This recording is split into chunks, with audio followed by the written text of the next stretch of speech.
जीव हमारी जाति है, मानव धर्म हमारा, हिंदू मुस्लिम सिख ईसाई को धर्म नहीं है जा रहा।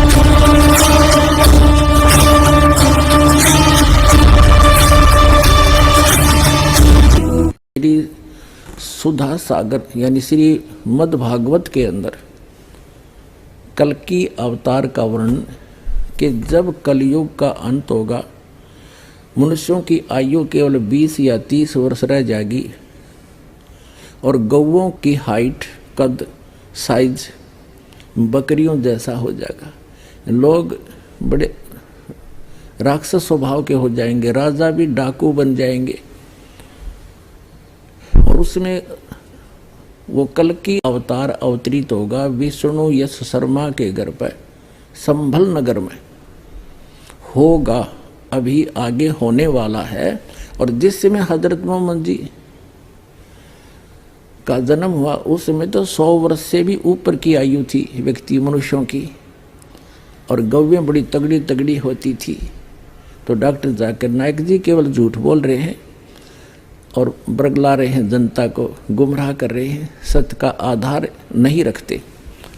अब ये तो आपने पढ़ा वेद व्यास रचित श्रीमद् भागवत में कल्कि नामक अवतार का और कलयुग के अंत और सतयुग के प्रारंभ का विवरण। अब सूक्ष्म वेद में ऐसा लिखा है, राजा हरिश्चंद्र कल्कि नाम के अवतार रूप धारण करके आएंगे विष्णु दत्त शर्मा के घर पर संभल नगरी में, एज इट इज। उस समय मनुष्यों की आयु 20 वर्ष होगी, 5 उसमें से खंड, और 15 वर्ष की आयु में सभी का जन्म और मृत्यु हो लिया करेगा।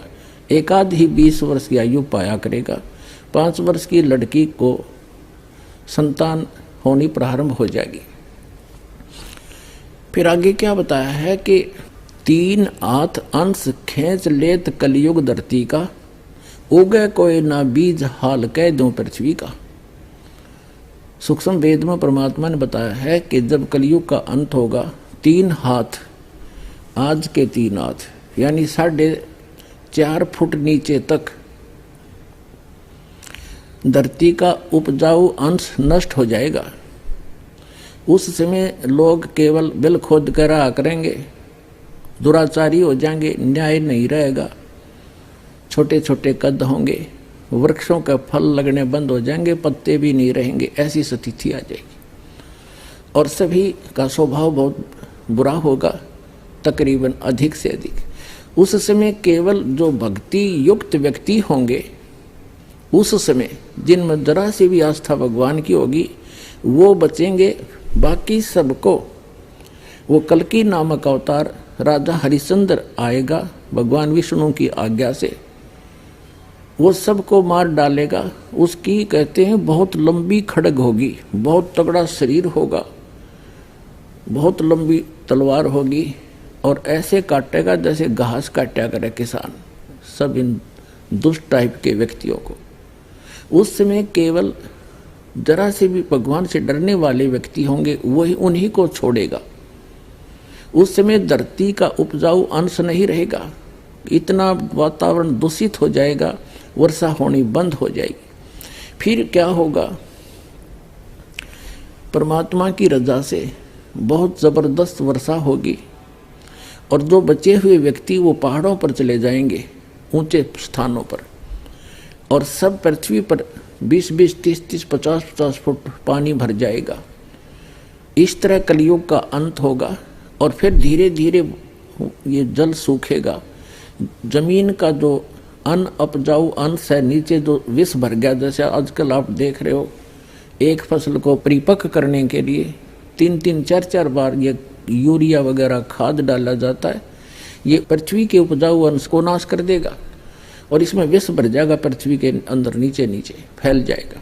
तो उस समय दोबारा वर्षा इतनी होगी, फिर वो धीरे धीरे नेचुरल तरीके से सूखेगी। वो सब विष जो अब डाला जा रहा है, ये खाद वगैरह, ये ऊपर आ जाएगा और वाष्पीकरण हो जाएगा, फिर धीरे धीरे सूखेगा। उसके बाद पूरी पृथ्वी हरी भरी जंगलों से, बड़े सुंदर फलदार वृक्षों से भर जाएगी, वातावरण शुद्ध होगा। फिर क्या होगा कि माता पिता तो छोटे छोटे होंगे और बच्चों की का कद उनसे ज़्यादा बढ़ता चला जाएगा, क्योंकि वृक्षों की अधिकता से ऑक्सीजन की वृद्धि होगी, कार्बन डाइऑक्साइड का नाश होगा, ओजोन गैस फिर से यथास्थिति में हो जाएगी। इस प्रकार फिर सतयुग का प्रारंभ होगा। और ऐसे वो कल्कि नाम के अवतार का वर्णन है डॉक्टर जाकिर नाइक जी ने, जो श्रीमद् भागवत को आधार बनाकर हजरत मोहम्मद जी को सिद्ध करना चाहा, वो कति कोरी झूठ है। इनका सारा ही जो विवरण है वो केवल जनता को बरगलाने के लिए